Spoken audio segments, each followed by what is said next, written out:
Everyone, welcome to Redemption TV Online. It is Thursday afternoon and we are live.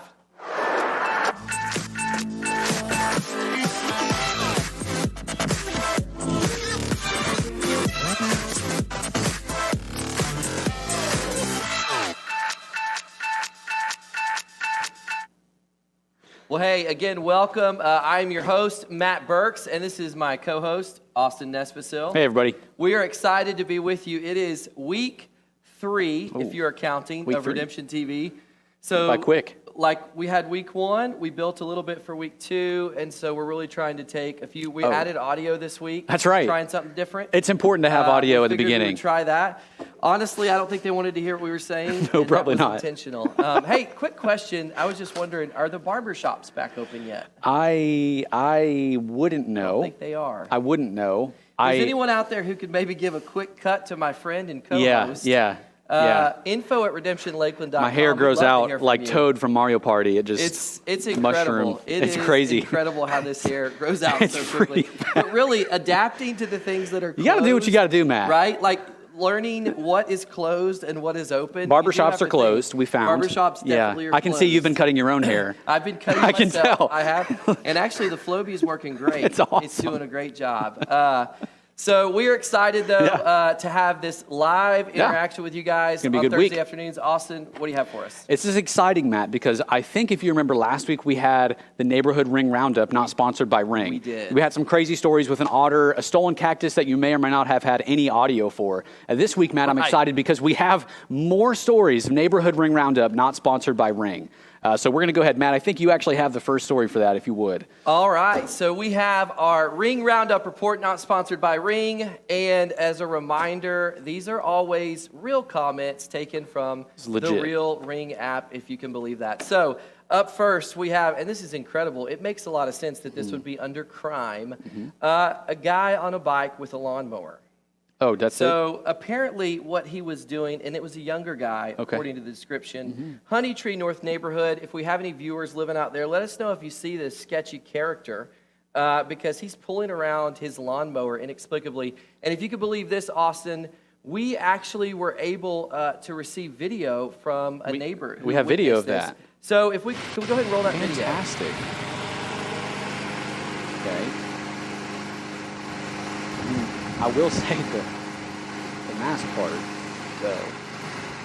Was it running, Matt? I think the weirdest, that is odd. And you know, the weirdest thing is that, not the mask, that was also strange. Why was the lawnmower running? It was running. Why was the lawnmower actually running? He paused and looked directly at the camera, too. And he stared down the eyes of who was filming that. That is very scary. I now understand why it was in the crime report. It makes a lot of sense. All right, it makes a lot of sense. What else do we have? I actually have one here. So it says, yard break-in, unknown visitor. Okay, we are currently building a bonfire with pavers, and it looks like someone came into our backyard and stole 5 pavers. Matt, they stole 5 pavers. I mean, this is unbelievable. This is the point where we're at right now. I think we actually have some video of this. If we can go ahead and roll that footage for the people. Okay, so it's blurred out. Okay, you can't see. Definitely stolen there. What's going on here? Wow. Okay, he's hopping over. He's playing hopscotch with bricks. What's happening? It's all 5. Oh! Okay. So we are this many days into quarantine. Days into quarantine that we're stealing bricks. I am pumped to see what's up next there. That is, I feel like there's going to be a good follow-up. I'm excited to see what he's going to do. You know, the funny part about that video, could you just show that video again and freeze it for us? 1 second we'll keep going. 1 second. Right here, and it's kind of hard to see, just right in between that grass line, there's so many bricks, so many brick pavers. I don't understand why he feels the need to steal these 5 bricks for hobby. He had so many bricks at his disposal. It's inexplicable. But hey, that is the Neighborhood Roundup report, courtesy of Ring, not provided by Ring. But if you want to sponsor us, please let us know. Thanks, neighbors of Lakeland. We're grateful for you. Thank you for keeping us in business with these fantastic updates. So, hey, for a real portion of our show, with the information that we know you guys are looking for, we are actually interviewing Darin Saley here today. Darin Saley. And he's essentially close. a relationship. I know, I'm getting really good at It's names. really good I'm at getting names. so good You're at so names. close to getting it right. I've been practicing a lot. Yes. So he's a relationship and marriage expert. He's got some great information for us. For those married couples out there, hang on. We know it's a little crazy living in quarantine, right? A little at crazy. the moment. Just a little. We have some great tips from our friend Darren. We're going to pass it over to Brandon Paget and Darren. Welcome, everyone. I am so excited because today I get to hang out with my good buddy, Darin Saley. Darren Saley's been married 31 years, has 4 kids, 3 grandkids, and is a relationship and marriage educator. So one of the big things that I'm hearing right now are essentially like my marriage right now. We are in the same quarters right now, 24/7 with this quarantine. So what is this quarantine doing to our marriages right now? Well, I'm excited to be here. It's funny you say it that way. I was listening to a good friend, Timo, recently, and he said, this person that we prayed to spend the rest of our life with, now we got the answer to our prayer. We're not sure what we got, right? Right. We're starting to question the motivation for that. So, Yes. no, I think you and I have discussed it. Marriage is an indicator, right? It's a barometer. It's how are we doing relationally, and if you want to know just how much you need a Savior and how depraved you are, get married. And I've often heard after that, if that's not the case and you need more help, then have kids. So I think this has given us a lot of opportunity to see who we are. Silver and gold are tested by fire, and our relationships, I think, can get some purification from this. But we shouldn't be surprised when we don't like what we see, because it's an indication of what's inside of our hearts, right? Well, that's really good. So it's not that this quarantine is doing something to our marriages. It's simply exposing what's already inside of us and our marriages. And so how do we be mindful or identify with what we're seeing? Well, I think so much of it's an opportunity for us to slow down, right? Like anything in life, there's good and bad. Right. The quarantine certainly has some downsides. Like you said, we're spending more time with each other. People are out of work. People are sick. We have anxiety. There are a lot of needs. But if we can, like anything else in life, take the moment to consider, hey, there's some good stuff. Yeah. We are bonding. We're forced into intimacy and relationship in ways that we probably have never been. Yeah. This is unprecedented, but in the flow of that, God can do some really amazing things. And if we'll just, again, slow down and take time to be thankful and mindful of what he might be up to. Yeah. So what kind of things are you seeing it's exposing in marriages? Of course, you give a lot of guidance and education. What kind of things should we be on the lookout for that are being exposed at this time? Well, so much of it is the reason why. Somebody once said to me, relationships would be great if it just weren't for people, right? That the truth is, what it exposes is the nature of our own hearts. And that is, like T.O. said, I love me some me. And I'm really great at celebrating our differences until they get in my way, right? I can say with the best of them that I appreciate how wonderfully distinct and unique God made you. But when I like to be on time and you don't, or when I like to talk and you don't, or when I have some other needs that may not be yours, where we can tend to get in trouble is I don't necessarily realize we're different. I actually think you're wrong. And the truth is we're just different. Yeah, that's really, really good. So let me just throw out a scenario. So let's say I am struggling with patience. Now, I've noticed that with my own heart and my own parenting and relationship right now because there's just a lot of stress. So, like, let's say something's exposed. What do I need to start doing to address this and deal with this? Well, it's funny. I think so much of the time we want to blame and make the focus external. And I think the first piece is to just own it and say, this is more of an indication of who I am and what's in my heart than what's externally occurring. Because the truth is, if I don't acknowledge that it's my problem and my stuff, then I give away all the power to deal with it. If I make it externally focused and say it's you, and meanwhile you're saying it's me, then neither one of us have a problem. And as my good counselor friend would say, he's out of a job. Yeah. Somebody's got to own the fact that I'm the cause and I'm the problem, and potentially to deal with that, I got to be able to work on me and stop focusing on you. That is excellent, excellent wisdom right there, because big part of this equation is we are owning what's happening inside of us and saying, hey, this isn't a you problem, this is a me problem, and this situation is just giving me an opportunity to grow. Here's what I want to do. I want to take a little break right now because I know that there's a lot more to kind of dig into, but I want to throw it back to Austin and Matt. All right. Well, thank you, Darren, for that great information. Matt, that was part one. We actually have a part two coming up here shortly, so stick around for that information. But for now, we're going to go to our Lakeland Gives Back segment, to our very own Holly. She's interviewing Steve Turbyville of Lighthouse Ministries, talking about how they are adapting to the change and how they're catering to the needs of the most vulnerable in our city. So stick around for that. Thanks so much, guys. I'm here with Steve Turbyville at Lighthouse Ministries. We are talking about coronavirus and how the community has changed here at Lighthouse. What are you guys doing during this time? We're helping by getting food out to the kids with the partnership with the Polk County Schools, and we're also providing food boxes through our stores and helping with the referrals there. Well, Steve, have the facilities changed here at all during this time? I know it sounds like you're housing more. Has anything else happened during this time? We're trying to spread people out so that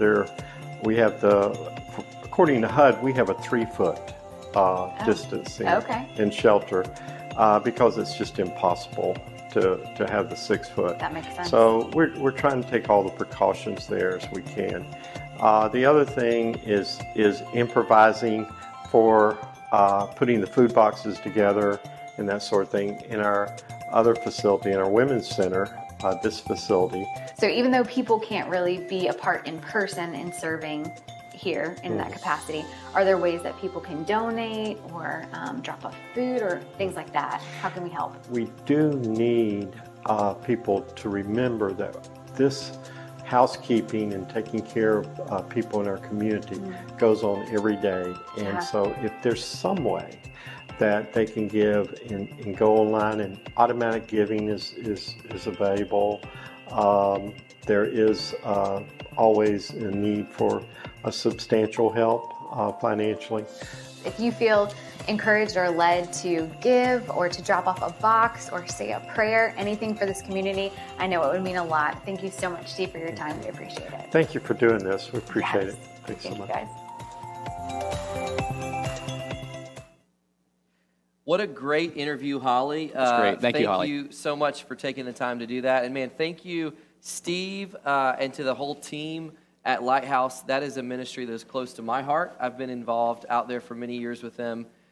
Steve is a great guy, a great friend, and they are doing a great job caring for some of the most vulnerable in our community. So thank you guys for continuing to carry the flag and to keep some of the hard-hit families fed during such a crazy time. Yeah, absolutely right. Matt, I'm excited because we're going back into our part two with Darren and Brandon, so you guys stick around for that. Hey, welcome back. I'm sitting here with Darren Saley, good friend. He's a relationship marriage educator. And in a time during quarantine, I've noticed that our marriages may be struggling a little bit more so than normal. And so what you've already told us is, hey, this is a time in which a lot of exposing's happening. Our hearts, what's inside of us is being exposed because we're so tied in together. So let me ask you a really important question. What does our spouse need right now? So I love the question, and I think we talk about so often you've heard me say it, that the work of Dr. David Ferguson, he says we have needs that spell the word caress, that they need comfort, they need acceptance, they need affection and appreciation, approval, attention, respect, encouragement, security, and support. And in fact, those are actually biological needs, that our lives, not only will we not prosper or flourish, there's something in our relationship that will die if we're not exercising and meeting those needs. So to that end, I would think the most important piece for us to remember is we need to ask. Don't assume you know the answer to that. Ask your spouse what she needs. Ask and be careful to mention and candid about what it is that you need, but do it in a way that they can hopefully move into and be able to meet that need. That's a really good point, asking. Now, how do we communicate well? Because if we're having these deep level conversations about what I need during this time and what she needs during this time, how do we communicate well? Can you give us like an exercise or a practice? Sure, I love it. Somebody shared for me an acronym called RAVE. Rave, all right. It's not that kind of rave. Okay, Brandon, okay. So the R would stand for repeat back what you've heard. So we always ask, what's in a conversation, there's a dialogue, there's two parties. One's the speaker, one's the listener. Yeah. Which one's the most important? Well, the answer is generally given, it's the listener. And I say, no, it's actually whichever one you're doing at that time. Because if you're the speaker, you need to be a good speaker. And we'll talk in a minute about what that looks like. But if you're the listener, we say the way to be a good listener is to rave. Repeat back what it is you think you've heard. Yeah. Not mimic or parrot, but actually be able to give it back in a way that says, I think I understand. Is this what I'm hearing? The A stands for affirm. It's important for us to not only confirm what we've heard, but to affirm with some positivity. It's really good. The V is validate. Just like you do with your parking ticket when you go to a restaurant or somewhere and they want to know that you were there. It says, I believe what you've said is valid. By the way, not necessarily that I agree with it, but I see where people might come up with that. You can do that in body language. You can do that verbally. You can do that through your words and through things that are unsaid. That's really good. And then finally, we say the E is empathize, right? What does it feel like to be on the end of that? Can I demonstrate to you as the listener that I know what that might feel like? Not that I've necessarily felt it, but I can imagine what it would feel like if I don't know what it feels like. That is so powerful. So whenever we're asking the question to really identify the need of the spouse, rave. Right. Repeat, affirm, validate, and Empathize. empathize. So good. I love that. Could you help us moving forward? Just what can we be hopeful about right now with our marriages? Let's say we're going through a rocky time. Right, a lot of things are being exposed right now. We're spending a lot of time together. We may not be communicating well. Why do we have reason to hope? Well, I think the great news is what we've been dancing all around is that God's up to the business of refining. I've heard it said that silver is refined by heat, and the way that the silversmith refines that is by increasing the heat, which brings up the dross and the impurities. It gets scraped off. But what I get in the end process, while I may not enjoy the heat during the process, is more refining. I heard a great one recently that said the goldsmith knows when gold is pure when he can start to see his reflection. Wow. And I think God is up to that process in our lives, that he's adding enough heat in our life through people and through relationships so that he can expose what's there, but then clean it up and be able to purify us, and we can begin to see and look like him. That is perfect. I love that. So right now, if you're struggling in your marriage, there is hope. This is a time where lots being exposed and being brought to the surface, but there's hope because this could be a refining moment where you and your spouse could mature and grow. I do want to encourage you, if you're like, hey, I would love to talk to Darren about what's going on in my marriage, or my spouse and I would love to talk with you. I know my wife and I have even met with you. You've been incredibly helpful in our marriage. Thank you. But if they want to get in contact with you, what are a couple ways that they could get in contact with you? So it's easy. Cell phone is 850-766-5100, and my email is my last name, my first name, Saley, Saley, Darin, Darin, @gmail.com. Perfect. So if you're like, I want to grow, I want to talk to somebody, we want to grow together, excellent resource. I encourage you to talk to them. Hey, thank you so much for joining us. Back over to Matt and Austin. Thanks for having me. All right, man. Matt, that was great. That was great. Darren, thank you so much. Thank Very you, Darren. practical advice on how to communicate well. Matt, Yes. I think we should try this. I think we should give this a shot. I think this would be pretty good. So You're saying we should rave. let's rave. I want to rave with you. Okay, let's rave. So I can't imagine what we'd rave about, but let's I've rave. got something at the top of the show. Sure, I remember. When you implied that it had been some time since I had my hair cut, that cut deep. So to clarify, what you are saying is that when I implied your hair had not been cut in quite a while, that hurt. I want to affirm you, Austin, in your feelings. This is a very valid and real feeling. I want you to know that I hurt with you. And I understand that words hurt too. And I feel that raving together is really going to go quite a long way for this relationship. And I empathize with your comment. So you know how I can tell you empathize? How? Because your hair looks just as bad as mine. Thank you so much. He's taking this very seriously.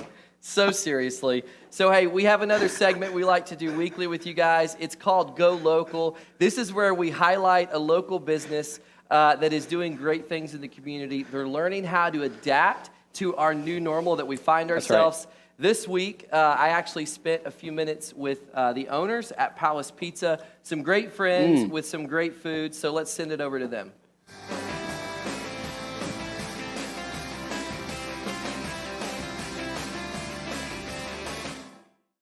Hey everyone, Matt here. I am downtown, in downtown Lakeland at Palace Pizza with the owner-operators, Patricia and Gianpaolo. How are you guys doing? Good.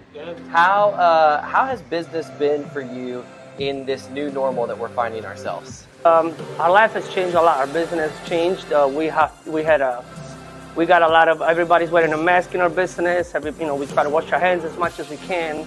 Our business has dropped, about 30%, 40% from what we used to have. So tell us, what are some of the things you guys are doing to help support the city here in Lakeland? Okay, what I'm doing Thursday morning for lunch, I'm trying to bring like 100 meals individual for the emergency room, which they're doing a great job. They're trying to help everybody. So we try to do that for free. I will bring it in for lunchtime. What are some of the things that you guys are doing to adjust, like menu-wise? I know I saw family specials outside, so tell me about that. Well, we selling right now. We serving family-size pan of the chicken parm or the lasagna. The best. The classics. Yep. Our favorites. Absolutely, for a really, really cheap price. Well, what is a message that you guys have that you would like to share with the people here in Lakeland? What I like to share with the people in Lakeland, thank you very much still to support us. They're still coming and trying to support us, and we can keep this place to go on. It's been 21 years we're here, so we're so glad we're in Lakeland, and we love everybody, and I hope everything goes over fast, and we're all doing good. We appreciate what you guys are doing. Come visit Palace Pizza. This is a great family with great food. They would love to see you.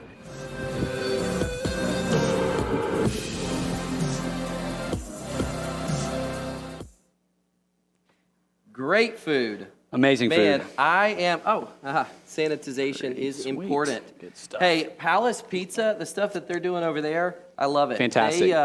We actually had their chicken parm last night. Family meal, it's fantastic. Their garlic knots, some of the best in Lakeland. So good. It's amazing. So good. Definitely support. The whole point of this is to support local businesses.